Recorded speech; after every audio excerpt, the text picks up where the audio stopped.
Bonjour à tous, bienvenue sur entreprendre.bzh. On se pose la question de l'après-confinement qui est censé être prévu le 11 mai. Et pour cela, j'ai décidé de donner la parole à des chefs d'entreprise bretons. Et j'ai avec moi aujourd'hui Brigitte Lecornet, bonjour. Bonjour. Vous êtes présidente de la CPME, la Confédération des petites et moyennes entreprises en Bretagne. C'est ça. Nous sommes maintenant un peu plus d'un mois du confinement. Ma première question est toute simple. Quels sont les premiers retours que vous avez des entreprises qui sont membres de votre syndicat? Beaucoup d'inquiétudes, hein, c'est ça qui ressort de toute façon énormément. Alors, inquiétude par rapport aux risques sanitaires déjà. On est tous des hommes et des femmes conscients de notre responsabilité, de nos familles et des enjeux qu'il y a pour nous.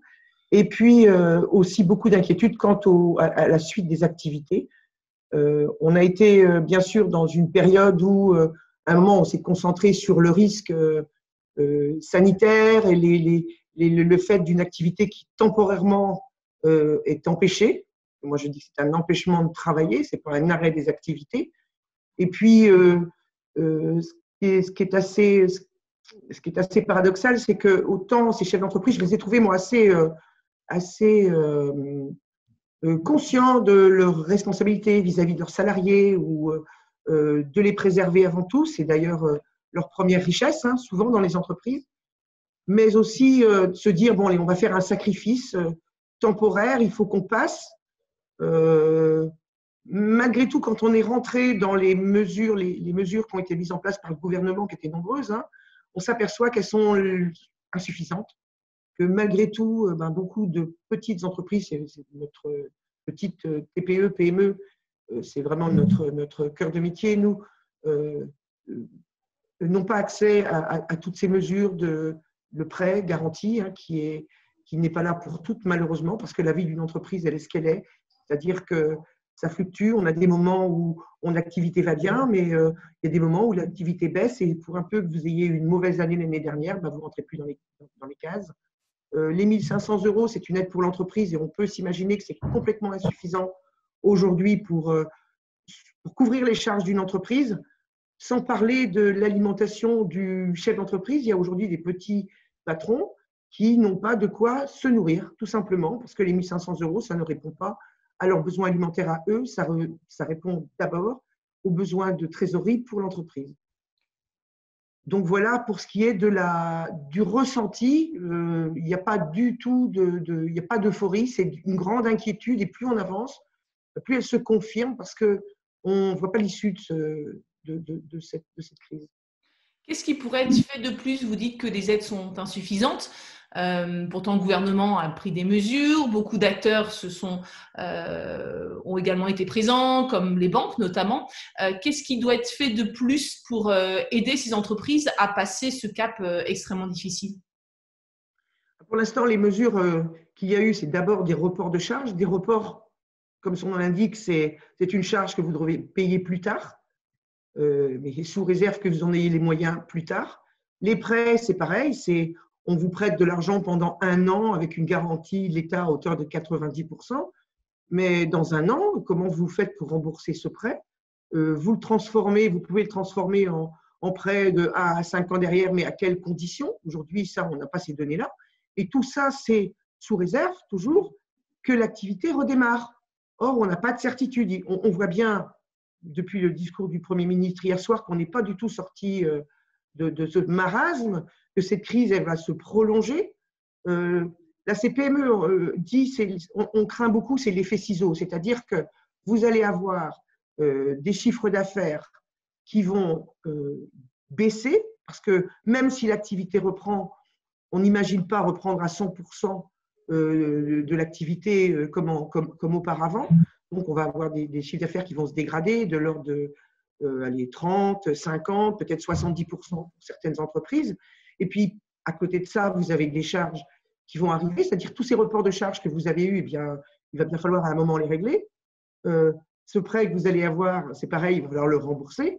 Et puis, vous avez toutes ces mesures barrières qu'il va falloir mettre en place pour pouvoir continuer à exercer.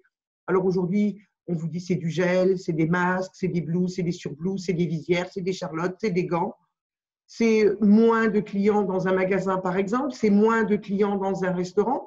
mais tout ça fait que, mis bout à bout, vous allez avoir plus de charges pour un chiffre d'affaires en baisse et forcément, mathématiquement, ça va coincer.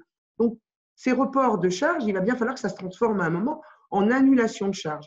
Et au moins jusqu'en fin d'année, et voire même sur le premier trimestre 2021. Ce qu'on a aujourd'hui, c'est surtout une grande incertitude. On n'a aucune certitude. Comme le gouvernement, je dirais, tout le monde est confronté. Voilà.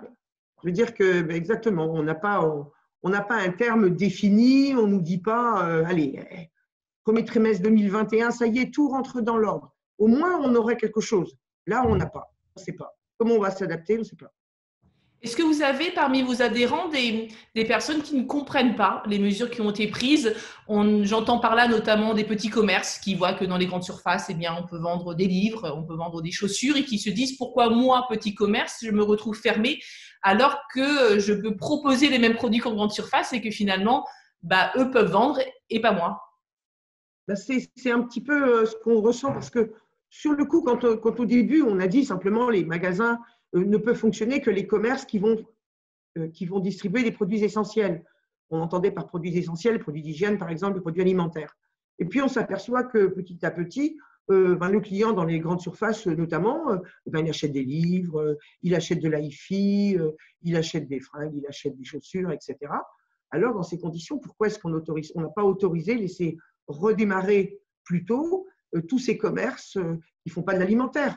Il y a là un vrai sujet sur la distorsion de concurrence. On en parlera peut-être plus tard, je ne sais pas. Qu'est-ce qu'on peut retirer de cette crise sanitaire qui du coup provoque une crise économique?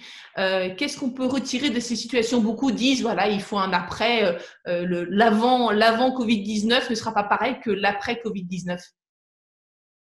Ça, c'est quelque chose qu'on entend. Ce qu'on peut remarquer, et c'est vrai, c'est qu'il y a eu des solidarités qui se sont mises en place. Je ne parle pas économique, mais il y a des solidarités qui se sont mises en place dans les villages, dans les quartiers.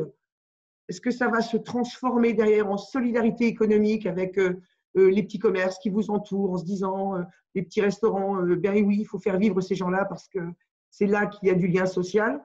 Maintenant, ça, c'est un peu ce qu'on espère. Hein. Nous, surtout à la CPME, c'est qu'on reprenne conscience de l'environnement économique proche. Maintenant, vous savez, c'est le consommateur qui sera l'arbitre de tout ça. On sait aussi qu'il a regardé, qu'il a vu qu'il pouvait acheter en ligne à n'importe quelle heure du jour, de la semaine. J'espère que ces habitudes-là ne vont pas perdurer. Est-ce que ce n'est pas justement le moment d'un appel à solidarité, tout simplement? Oui, mais je crois qu'il se fait naturellement. Les gens aujourd'hui, moi je vis dans un petit village où on a pris conscience de l'environnement, je vous dis, économique local, et où on fait vivre la petite supérette du coin, le petit boucher du coin qui lui est resté ouvert en se disant la boulangerie locale, ces gens-là, ils sont là. Même si eux aussi, leurs chiffres d'affaires se sont dégradés. Hein. Il ne faut pas croire que c'est comme auparavant. Il y a moins de circulation, donc un boulanger, il voit bien sûr ses clients locaux, mais il ne voit pas les clients qu'il voit passer habituellement, qui sont ceux des communes avoisinantes. Donc, c'est des gens qui ont continué à travailler avec des chiffres d'affaires qui se sont dégradés quand même.